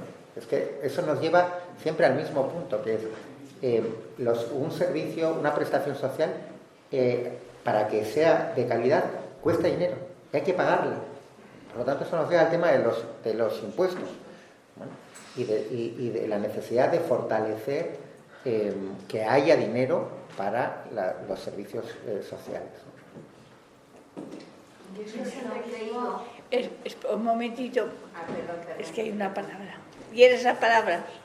Lo mismo que ha preguntado él, por lo económico también, te iba a hacer la misma pregunta, pero además le añadía el factor de, por ejemplo, si en los 3.000 euros, porque al fin y al cabo este problema surge por el beneficio económico que quieren todo el mundo obtener. Entonces, de esos 3.000 euros, ¿cuál sería el porcentaje que se lleva el fondo de inversión o el DOMURBI? ¿No? Y luego, lo último, si las hermanitas de los pobrecitos, los ancianitos desamparados, lo hacen gratis y ese anciano que no tiene medios le acoge y se le da todos sus servicios de manera altruista, o también recibe una subvención por anciano del Estado. A ver, primero, hay mucho margen, os he dicho 3.000, pero por Dios, a mí me gusta ser súper preciso y lo que no quiero es que quede aquí lo de los 3.000 y mañana viene alguien y dice, este cantamañanas dijo 3.000 y hay residencias por 1.500. No, lo sé. No, sí te he entendido. Simplemente me gusta insistir porque yo quiero decir que los datos que doy creo que los puedo defender ante un tribunal y he hecho la aclaración que no me sé de memoria tal, y por lo tanto, a ver, ya yendo a tu pregunta. A ver, se va una cantidad muy, muy importante. Lo que pasa es que es muy difícil de averiguar cuánto, ¿vale? Por eso yo os planteaba que eso es mucho más fácil, y ahora os explico por qué es tan difícil de averiguar, ¿vale? Pero por eso os planteaba además, tenemos que saber en qué se debería gastar el dinero en circunstancias normales, porque así sí que podemos controlar de alguna forma si están cumpliendo con eso. Y, por ejemplo, sobre eso hay un dato. Acabo de explicarme fatal, pero ahora me voy a explicar mejor. En una residencia el 65%, vamos a poner, deberían ser gastos de personal, ¿vale? Las residencias controladas por fondos suelen tener, esa parte del presupuesto es el 50%. ¿Vale? Con esos dos datos, que son objetivos, se han expuesto públicamente, se puede ver claramente que no dedican a personal lo que deben. ¿Vale? Ahora, ¿por qué es tan difícil saber realmente cuánto ganan? Porque voy a coger el ejemplo de DomusVi, que es el que tengo más estudiado. DomusVi el último año, DomusVi tiene en torno a 140 residencias en este momento, más, tenía 140 en el 2020, tendrá 150. Y 18.000 plazas en España, ¿vale? Creo que en las últimas cuentas presentadas por DomusVi presentó pérdidas, ¿vale? ¿Por qué? ¿Por qué crean esas estructuras súper complicadas? Y a ver, porque básicamente las operaciones de compra de las residencias son operaciones de deuda enormes, en las que unos fondos además van vendiéndole. DomusVi va por el quinto fondo, para que os hagáis una idea, ¿vale? El fondo actual, que ya se acaba de retocar, pero es el quinto. ¿Por qué? Porque cuando llega un volumen determinado, pero que pasa con cualquier otro negocio, ya solo los fondos pueden comprarlo, porque es muy raro que un empresario normal, digamos, bueno, pues DomusVi va por el quinto fondo.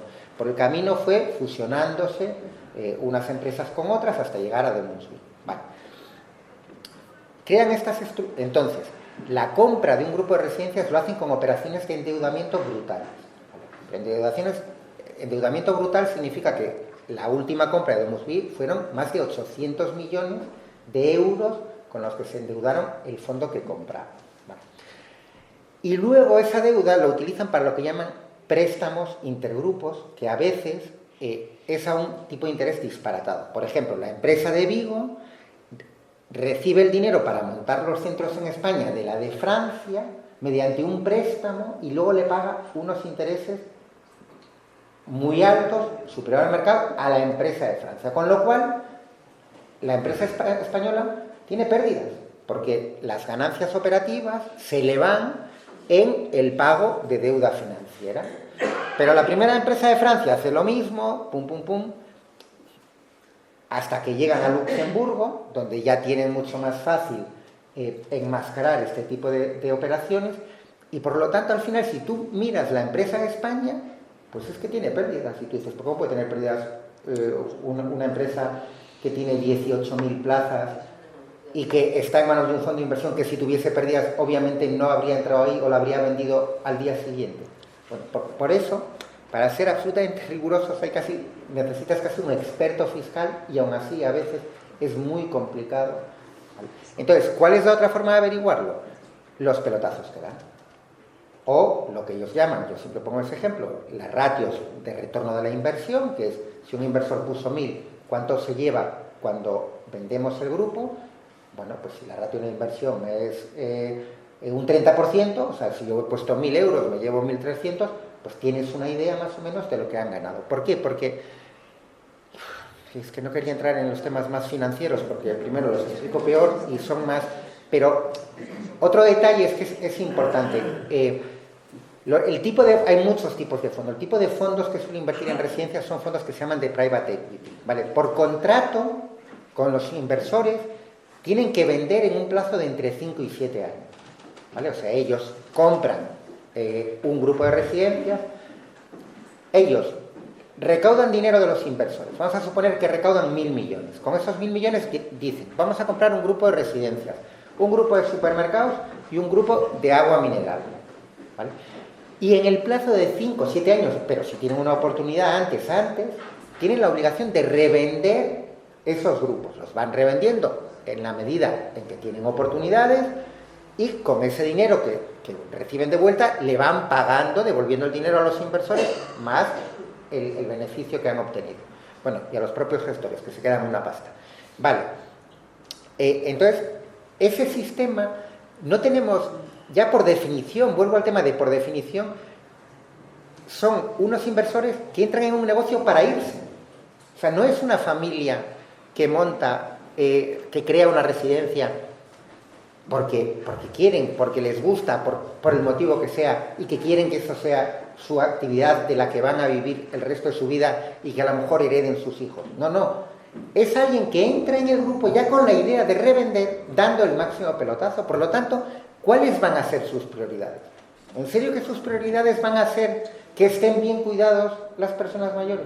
¿Sus prioridades van a ser que no levanten a esas personas a las 6 de la mañana porque no hay personal? Pero si no saben cómo son las residencias, obviamente. Pues que no es su actividad, no se dedican a eso. Su actividad es la compraventa de grupos y la obtención del máximo beneficio por el camino. Entonces, Es que no es una cuestión de creer o no creer, es que ellos no engañan, es a lo que se dedican, es su actividad. O sea, no te dicen, no, vamos a montar una congregación, una ONG, y luego te han montado un fondo de private equity y tú dices, caramba, ¿cómo me han dado este cambiazo? No. ¿Vale?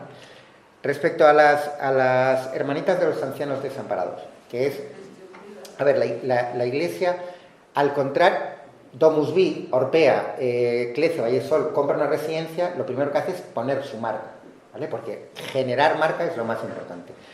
Las residencias que dependen de la Iglesia Católica ocurre lo contrario. Es decir, hay decenas de fundaciones que tienen a lo mejor una sola residencia, no todas tienen la marca, no, la Iglesia Católica no tiene ese interés en crear esa marca. Pero dentro de eso, estas dos congregaciones de monjas, sobre todo las hermanitas de los ancianos desamparados, que tenían más de 100 centros en España, ¿vale? Son la más potente. Entonces, habitualmente no participan en lo de las plazas concertadas, o sea, porque las plazas concertadas, el gobierno autonómico abre un concurso y dice, necesito 500 plazas en La Rioja. Quien quiera presentarse, estas son las condiciones, pagamos tanto por día y residente, bla, bla, bla. Quien quiera presentarse, se presenta y se adjudican las plazas. Entonces, las hermanitas de los ancianos desamparados, a lo mejor hay alguna excepción, pero habitualmente no se presentan a ese tipo de adjudicaciones porque tendrían que aceptar el residente que les mande la administración y no quieren, ¿vale? La sede de las hermanitas está en la Comunidad Valenciana, son declaraciones de ellas. Entonces, ¿cómo reciben dinero público? Que reciben menos dinero público, por tanto, pero muchas veces a través de convenios concretos, ¿vale? No por las vías normales, sino convenios concretos, o pues para reformar el centro o para cosas específicas. Esto los hechos. Mi opinión personal es que las hermanitas de los ancianos desamparados no deberían de tener, desde luego, ningún beneficio por ser de la Iglesia, pero tampoco ningún perjuicio.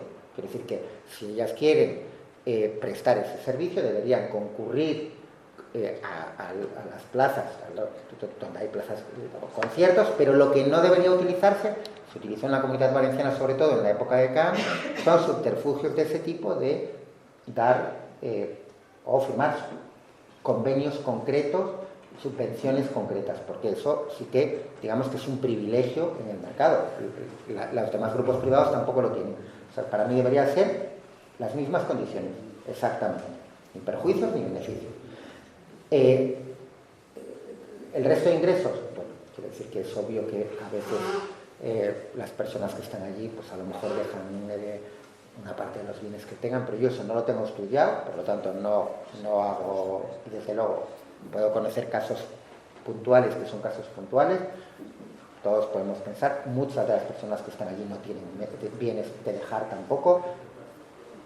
¿Cómo obtienen los medios? ¿Qué parte es beneficencia de ir por casa, como explicaron estas de Pamplona o no? Yo no lo estudié, por lo tanto no me atrevo, no digo nada porque sería una temeridad por mi parte.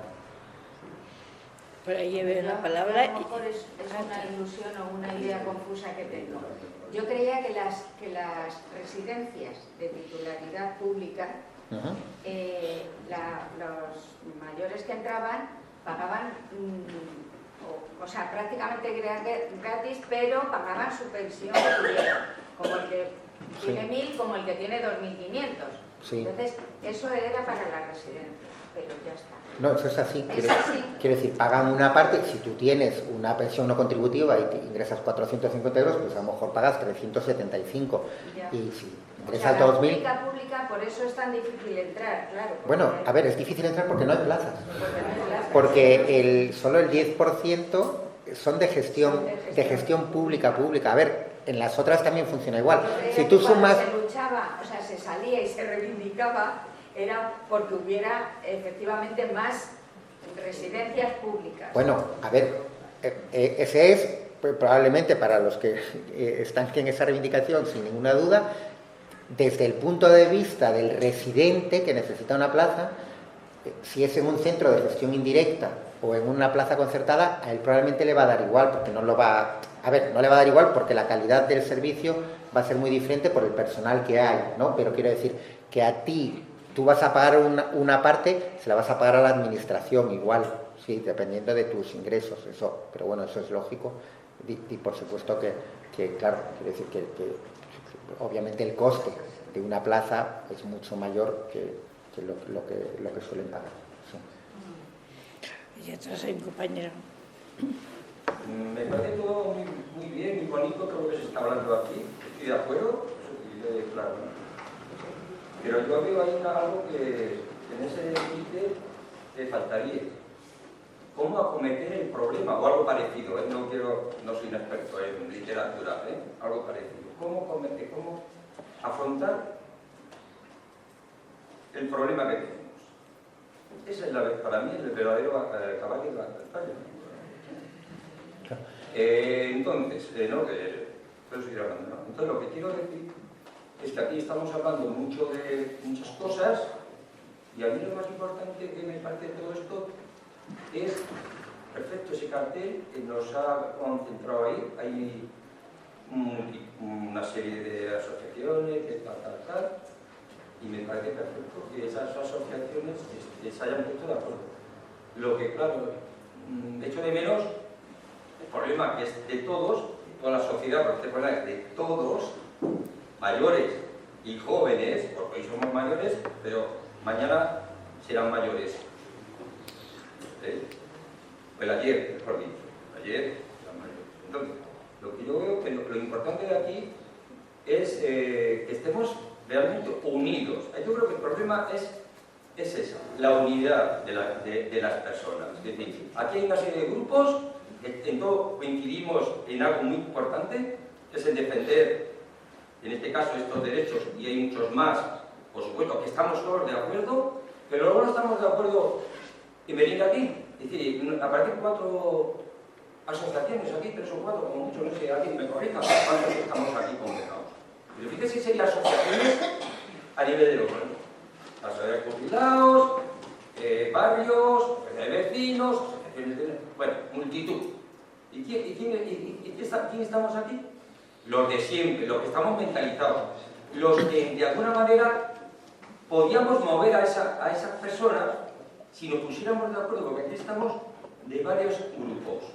Si pusiéramos realmente las bases importantes, básicas, que estamos de acuerdo, aquí. Podemos pensar en otras historias que no estamos de acuerdo, pero en lo importante estamos de acuerdo. Pues ahí es donde tiene que estar la línea, en cómo fusionar y avanzar. Ahí está la respuesta y ahí es donde hay que enfocar la cuestión. Aquí mucho hablamos, todo perfecto, todo muy bonito, muchos números, estamos de acuerdo, pero lo importante, cómo evolucionar. Estamos aquí muy bien reunidos, estamos dispuestos, porque todos estamos aquí, estamos dispuestos a funcionar, a arrimar el hombro. Usted, que es el verdadero importante aquí, por lo menos de su exposición, para que aquí podamos recoger motivación y seguir en una línea de unidad, no de desunión. Porque esto es una pena, entre comillas, de que haya 1000 asociaciones en Logroño, de que estemos de acuerdo. En la mayoría, en esto estamos de acuerdo, pero a la hora de la verdad, pues estamos aquí cada uno por un lado. Bueno, he terminado. Bueno, a ver, quiero decir, yo todos somos igual de importantes, sobre todo para lo que usted acaba de plantear, que es cómo cambiar las cosas, ¿vale? Yo tengo hoy un papel más protagonista porque soy quien da la conferencia, pero todos somos exactamente igual de importantes para eso, para cómo se cambia, ¿vale? Entonces, a ver, yo me he centrado, y estoy de acuerdo, la última diapositiva, la que acabo de poner, es qué hacer, que al fin y al cabo es lo que usted está planteando, es cómo cambiamos las cosas, ¿no? Si estamos de acuerdo en hacia dónde queremos ir, ¿cómo hacemos? Pero yo le he dedicado una de 22 porque yo no soy un político, ni soy, ni estoy en ninguna de las asociaciones de aquí. Yo lo que puedo hacer, es mi trabajo, es limitado, pero es que no pretendo que sea otra cosa, es, con la investigación periodística que yo he hecho, exponer primero los hechos que hay. Luego he planteado un modelo alternativo de residencias, dejando ya claro que es mi opinión. Ahora, ¿cómo se hace? Pues estoy de acuerdo con lo que dice.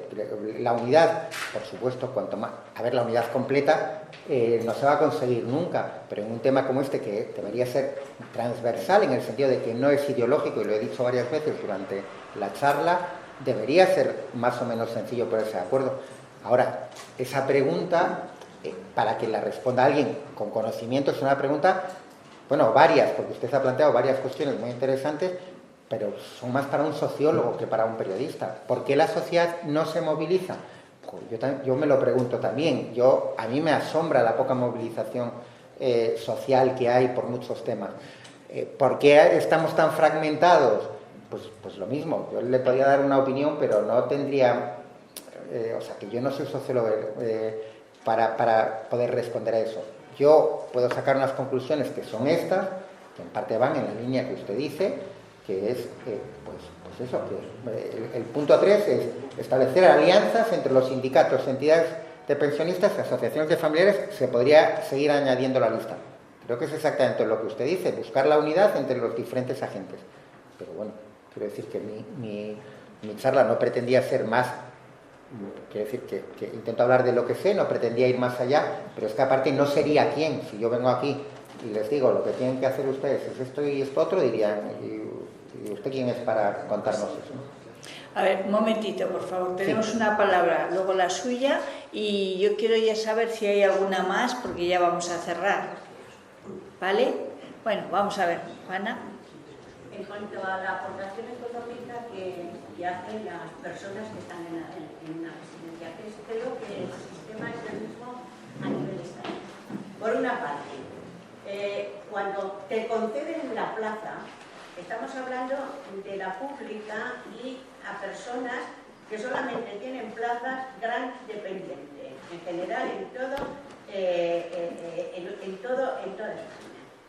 Lo primero que hacen es pedirte un extracto de cuenta de 5 años atrás de los movimientos bancarios que tengas. Sí que es verdad que la pública, por ser pública, a las personas que no tienen, que son solemnes, de pobreza de solemnidad, sí que tendrán ayudas indirectas y tal, pero bueno, en principio, tener claro que ninguna residencia es gratuita.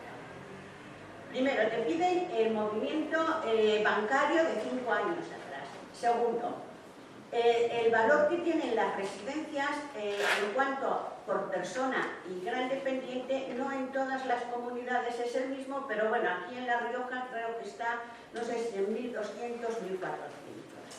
Si tu pensión te llega para hacerle frente a esos 1.400, 1.300 los que está estipulado, pues muy bien. De esa aportación, el 80%, el 20% se quedan para gastos personales y no adquieres ninguna deuda. Si tú no tienes ese poder adquisitivo a través de la pensión, adquieres una deuda que la pagas con tu patrimonio cuando has terminado y has muerto. Es decir, que el sistema público está en función y se paga en función de los ingresos. Y que si no tienes los ingresos líquidos en el banco o con la pensión, adquieres una deuda que luego la pagas con tu patrimonio. Correcto. Quiero decir que... No, es que es como es. El 80%, tú pagas el 80% de tus ingresos y luego si tienes patrimonio, pues efectivamente respondes con ello. Es verdad que muchas veces... Recuerdo en Asturias, por ejemplo, hubo mucho debate porque si al final la administración no perseguía esas deudas, pero bueno, es otra cuestión. La descripción que ha hecho es correcta, con lo cual no tengo nada que añadir. Vamos a ver. Había una repregunta. Que yo no estoy pretendiendo poner un aprieto de que... No, si no me pones un aprieto. Psicólogos, aquí nadie es psicólogo, supongo, igual hay un psicólogo. No, sociólogo. Vamos, que no vamos a entrar aquí en matices. Estoy hablando que aquí estamos para aprender, y para mentalizarnos, que por cierto, no hay concienciación aquí sí, fuera de aquí, no sé qué concienciación más. Todo lo que se trata es de que nos guíes como si éramos pequeños. No, pero... porque de alguna manera somos así. Me tiene que perdonar. Pero no, me tiene que... en el sentido de reaccionar. No, me tiene que perdonar. Madurez sí que tenemos, perdona. Madurez sí que tenemos, pero para según qué cosas no veo. Entonces quería matizar eso, ¿no? Pero, a ver, no me mete en ningún aprieto porque yo, como soy periodista, estoy acostumbrado a hacer preguntas incómodas, recibo de buenísima gana las preguntas incómodas. La suya no la he considerado incómoda, pero me va a permitir, yo no estoy para guiar a nadie, quiero decir, no es, primero, no sería quien, pero no, es que no tengo esa vocación. Quiero decir, tengo la vocación de periodista. Sí, he dado mi opinión. No soy un experto, no soy literario. No, pero que yo compañero, estamos aquí mucha gente. Mire, todas las opiniones, ¿no?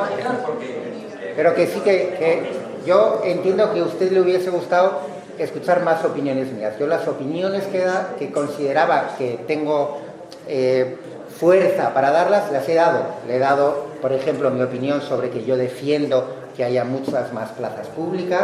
He dado mi opinión de que considero que hay una laguna de transparencia brutal y que deberían conocerse las inspecciones y las sanciones. Le he dado mi opinión sobre qué considero que se debe hacer. He dado mi opinión de que la lucha sindical ayuda a conseguir que las condiciones de las trabajadoras sean mucho mejor, como se demuestra en Vizcaya y Guipúzcoa. Como está grabado, si usted repasa el vídeo, encontrará 40 opiniones. Lo único que he hecho es que he advertido siempre que eso es mi opinión, que por lo tanto nadie tiene que creerla, porque precisamente yo no soy un guía y ustedes no son un rebaño para que tengan un pastor que los guíe. Y luego lo que he dado son hechos, que esos los defiendo ante un tribunal. Bueno, muchísimas gracias por vuestra presencia.